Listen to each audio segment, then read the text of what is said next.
అందరికీ నమస్తే. ఆంధ్రప్రభకు స్వాగతం. నేను మీ సంతోషి. మనతో సీనియర్ జర్నలిస్ట్ అయినటువంటి కిరణ్ గారు ఉన్నారు.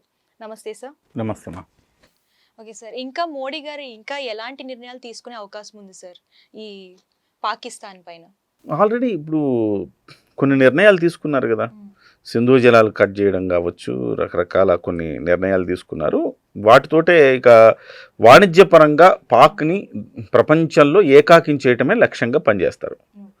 సో సపోజు పాకిస్తాన్కి మనం ఒకళ్ళ దగ్గర మనం పెద్ద ఎత్తున ఇంపోర్ట్ చేసుకుంటున్నాం.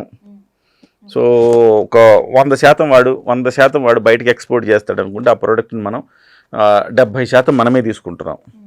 ఒక 10% పాకిస్తాన్ తీసుకుంటుంది, ఇంకో 10%, 2%, 3% ఇట్లా ఇతర దేశాలు తీసుకుంటున్నాయి అనుకో.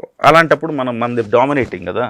అలాంటప్పుడు వాడిని ఏదో ఒక రకంగా వాటితో మేనేజ్ చేసి పాకిస్తాన్కి నువ్వు ఈ ఉత్పత్తులు ఇవ్వకూడదు, ఇవి ఆపేయాలి, ఇట్లాంటివి కూడా మనం చేసే అవకాశం. అదే వాణిజ్య దౌత్యపరమైన ఒక విధానాల ద్వారా ఈ అనేక దేశాల నుంచి పాకిస్తాన్ని ఒంటరి చేసేసి వాళ్ళకి కావాల్సినవి కూడా అందకుండా చేసేస్తే వాళ్ళు ప్రపంచంలో ఒక వెలేసినట్టు అవుతుంది.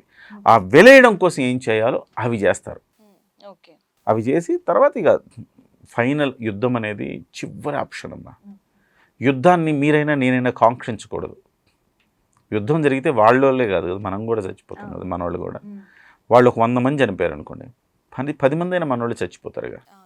యుద్ధాన్ని ఆకాంక్షించకూడదు. నువ్వు నేను హైదరాబాద్లో ఉన్నాం కాబట్టి ప్రాబ్లంలే, కానీ అక్కడ పక్కన గుజరాత్, పాకిస్తాన్ బార్డర్ స్టేట్స్ ఉంటాయి, వాళ్ళకి మరింత డేంజరస్ కదా. సో మమతా బెనర్జీ గారు కూడా పాకిస్తాన్కి సపోర్ట్ చేస్తున్నట్లు మాట్లాడినట్లు కూడా కొన్ని వార్తలు అయితే వస్తున్నాయి సార్. ఇందులో నిజం ఎంత ఉంది? మమతా బెనర్జీ పాకిస్తాన్కి సపోర్ట్ చేస్తున్నట్టు మాట్లాడడం అంటే ఇప్పుడు లెఫ్ట్ ఓరియంటెడ్ భావజాలం అంతా కూడా వాళ్ళు మన దేశంలో మన దేశభక్తి కంటే కూడా వాళ్లకు మోర్ లిబరల్ అనమాట. వాళ్ళు ఎంత అంటే పెద్ద పట్టదు. దేశభక్తి, ఒక జాతీయత, ఒక ఎమోషను, ఇలాంటి ఫీలింగ్స్ అన్నిటి దూరంగా ఉంటారు వాళ్ళు అదొక సపరేట్ జాతి.